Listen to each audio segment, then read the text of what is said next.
on July 21st and July 22nd, 2025. Now, the resolutions followed a confident pathway charted by the present leadership at the Apex Bank to manage the country's monetary policy over the last 2 years to help navigate the economy to recover and sustain growth. During its July 2024 meeting, that's when the committee resolved to tweak the controlling monetary policy parameters a little bit by raising the MPR by 50 basis points. That's in 2024, from 26.25% to 26.75%, and adjusting the asymmetric corridor around the MPR for plus 100, minus 300 basis points to plus 500 to minus 100. However, the committee decided to retain the cash reserve ratio at CRR deposit money banks of 45% and merchant bank at 14%, while leaving the ratio at 30%. Well, that was the figures before now. But as it is today, the MPR has stayed at 27.5%, while other parameters have also been left unchanged by the Apex Bank. Now, what does this mean? Let's start with the plight today of the private sector and manufacturers operating in the country. That's what we want to focus on the first half of this show. My guest is Dr. Chijioke Ekechukwu. He joins me via Zoom from Abuja. He is a renowned economist and vice president, the Abuja Chamber of Commerce. Dr. Ekechukwu, I must thank you so much. It's good to have you join the program. Thank you very much, Tolu. It's my pleasure to be here. Good afternoon. I hope you can hear me clearly. Yes, I can hear you, Tolu. Can you hear me? Thank you so very kindly.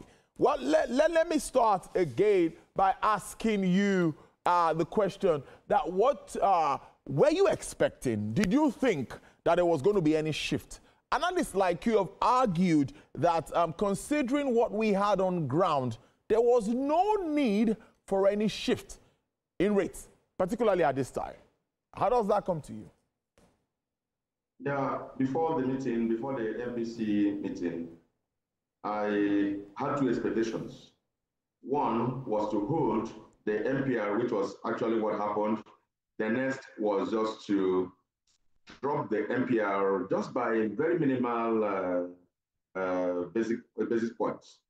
I can tell you that the reason for the particular hold of the MPR was just to ensure that certain levels of stability could just be sustained. Just know that for a reasonable period of time, we had the MPR rising up and rising up. So the first time we had a hold on MPR, we celebrated it because we all knew the implications of a rise in MPR. And so to have held it like in the last three meetings, held it meant that they wanted to consolidate on the stability that was already enjoyed so far. I really am expecting that because the inflation rate has gradually dropped and the market stabilized, the FS rates actually coming down a little, though probably momentarily. I'm expecting that the next MPR is going to be dropping. It doesn't matter how little. I know that manufacturers are already complaining that the rates are still very high for them. But my take is the fact that much as we still want to have a low MPR, also know that a higher MPR, or reasonably higher MPR, has some advantages. Some advantages like the fact that portfolio investors are going to be seeing our market as profitable, and they are going to be coming into this place. And so when you see a lot of portfolio investors coming into the country, just because they have seen our rates very attractive. And that's actually one major advantage of having a high interest rate. So, but of course, for manufacturing purposes, today we are having our composite PMI, Purchasing Managers Index, at 52.3 points, meaning that we can actually increase what we're already doing, producing, if the interest rates start dropping. And of course, when interest rates drop, a lot of more manufacturers are going to access funds, and their cost of production will reduce. And so these are many of the advantages of benefits of having the interest rate drop. And the only way it can drop is just by MPR dropping, so that banks and deposit money banks can actually have their rates drop in that manner. A good start to our conversation. But again, like you said, manufacturers, private sector players, they've been bearing their minds with regards to this, saying, how do we borrow? Because many will tell you that practically in this kind of economy, borrowing above 30%, what sort of business can you run that you think that you could make so much of profit when you are borrowing at, say, above 30%, in some cases above 30%? I want to ask you what you make of that. It is really a problem. It's really a problem having interest rates as high as that. And this is only because we're talking about commercial banks. In some other financial institutions, it's far, far above what the rate we're mentioning. There is no economy that will grow with this kind of rates. And because at the end of the day, the cost will be pushed over to the ultimate consumers in the streets. And when the ultimate consumers bear this cost, you see that their incomes are eroded. The incomes they just think they are making will just be eroded because of the cost of everything that's around them. Today, we're talking about inflation rate that is still as high. And so we will obviously, until we start reducing these rates, we were really as low as 18%, 17%, 15% at the time. So finding us at 27.5% today means that we can, it's going to be a little tough for businesses to grow. A lot of manufacturers have actually shut down because of cost of borrowing. Of course, if you borrow at this level, it's going to be tough for you to be able to compete favorably in any market. That is actually why manufacturers are complaining, because they need the interest rates to start dropping. That's the only way we can have the market stimulated enough to start being more productive than what we're already experiencing. It's really a sad one, because when you look at what they have to contend with, other issues, the FX issues, well, there's a little bit of stability with that now, so we can, commend the Apex Bank for that. But let's say, like you said, if we are to look ahead, project ahead to the September meeting, which is the next one, do you think that there will be any reasons to consider a shift if inflation also continues to dwindle downwards? Actually, I'm sure you know there are a lot of other factors that are affecting the manufacturers. True. The biggest factor that's affecting them is not any of the things we're discussing. We're talking about cost of power, cost of energy, and alternative energy. You see that if we get our power and energy right in this country, many manufacturers are not going to complain, because interest rates can actually be manageable. And some other problems we're having can actually be manageable by the manufacturers. But the cost of production, the exchange rate we have mentioned, yes, it's stabilized, but it's still very high. So these are all the things that are causing very high cost of production, which is making manufacturing a little unattractive to our manufacturers.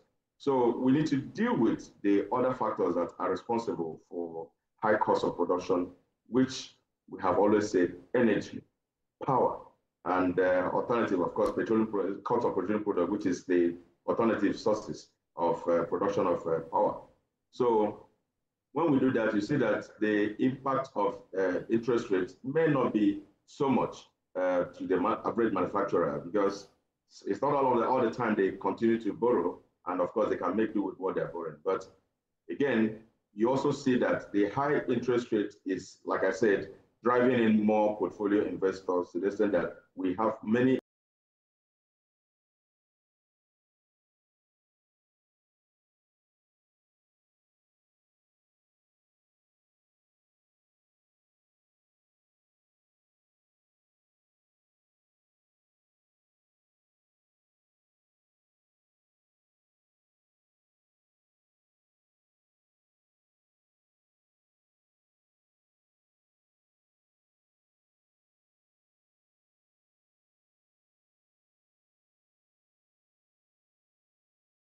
the figures, because even with the 5.17 trillion naira trade surplus that we had, some will still tell you that manufacturers are still grappling with, surviving in this part of the economy. Now, if you remember, I think there was even a fund, I think a 75 billion naira fund that was supposed to be allocated to manufacturers, specific manufacturers.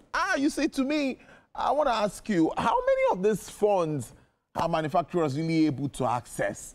Because we hear of these figures, we hear of this funding, we hear BOI is out to do this, central bank. Well, anyway, the central bank now is focusing on managing inflation and other things. I don't think they're doing more of supporting at this time, not like the last CBN management we had. But really, all of these interventions and supports, what's your assessment about them? What sort of inclusive intervention do you think can you recommend for government? First of all, we need to deal with the fiscal discipline or indiscipline of implementing this kind of funds. I don't know if you remember some years back when textile industry had an injection of funds for purposes of intervention. We realized, of course, textile was one particular sector that was just driving our economy, and so funds were sent in there. But at the end of the period, I didn't see any particular textile factory that started business just because of that injection of funds. And so that is just the problem we have when we say there are interventions in certain sectors. We have had interventions in power sector, and of course, that kind of intervention was such that monies were given to them as loans. Up to today, the defaults in that area is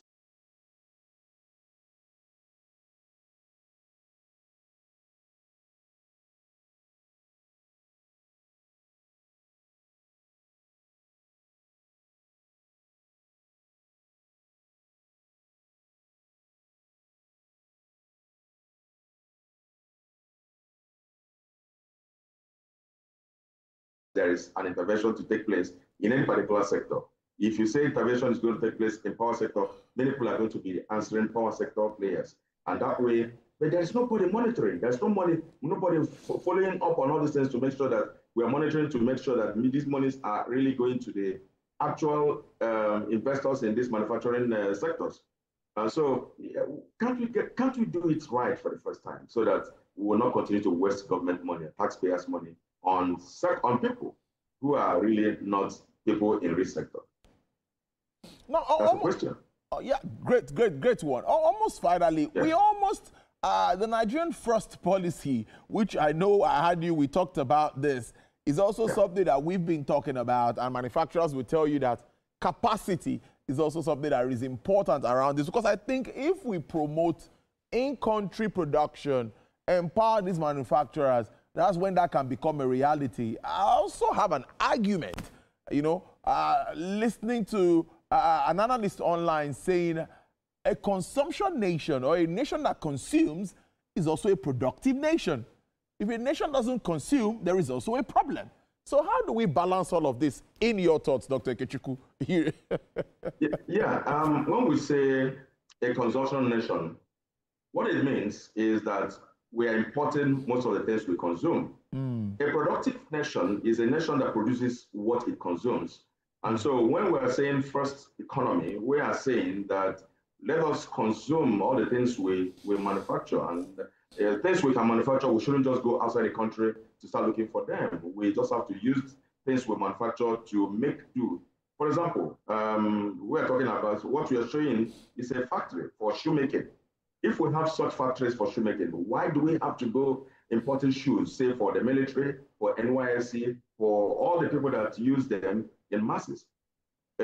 So then when we also talk about the automobile industry, why do we have to go outside the country buying vehicles for the military, for the various other institutions of government when we have some ones existing in this country? So there are things there are many things we can produce here. And so if we can produce them, we shouldn't go elsewhere to start producing, to start importing them. We need to start producing.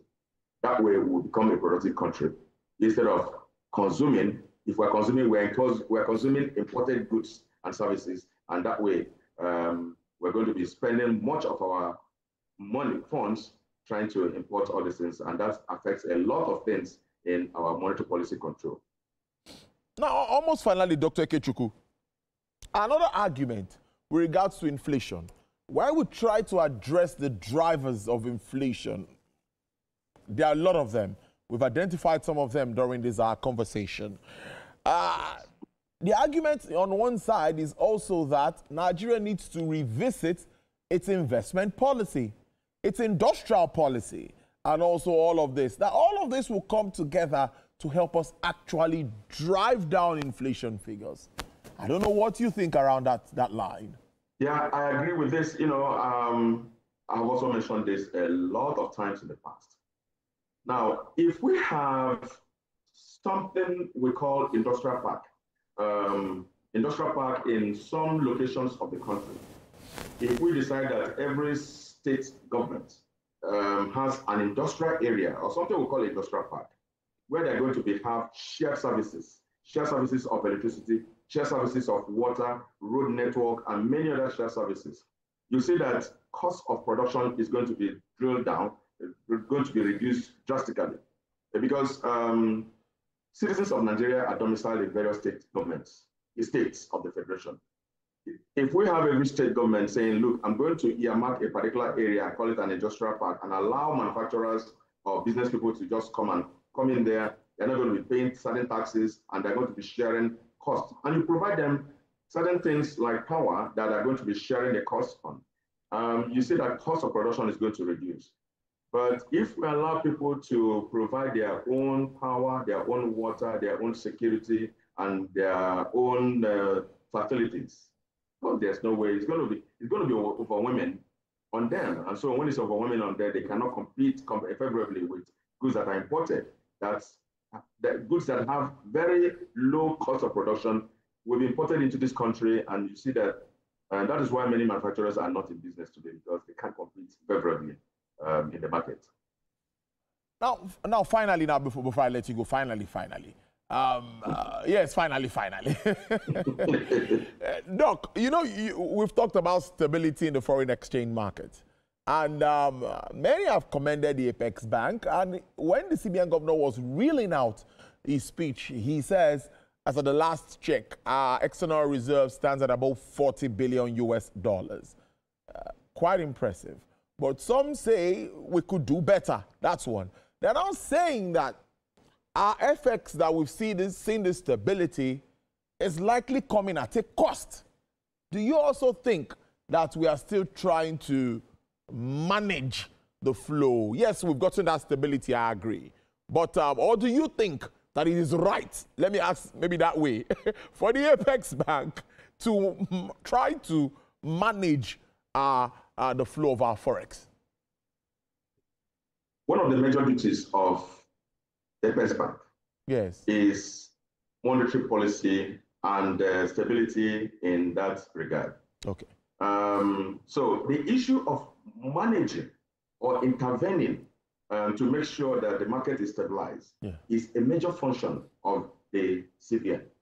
And so it is only necessary that at different times they have to manage to be able to control the volatility of that particular market and to make it stable.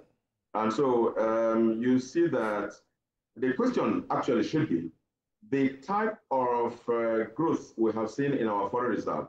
What brought that reserve? What increased that reserve?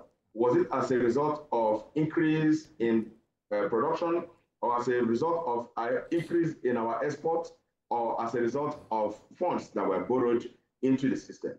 So it's only when we answer that question that we know whether the foreign reserve figure is going to be enduring and going to be growing, or whether when we finish using the borrowed funds, it drops again and we'll start having a higher exchange rate. So it is what has increased the foreign reserve that we should be asking and we should be worried about. But I can tell you, it may be a combination of all these things. And then what we expect as a country is that we have to have a sustained a sustained and a continuous growth in that area so that we'll continue and gradually reduce our exchange rate and start smiling as a country.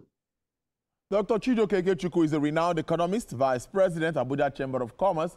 Thank you so much for sparing your afternoon with us. We really don't take this for granted. We appreciate it. Thank you very much, Tolu. Thank you. All right, then.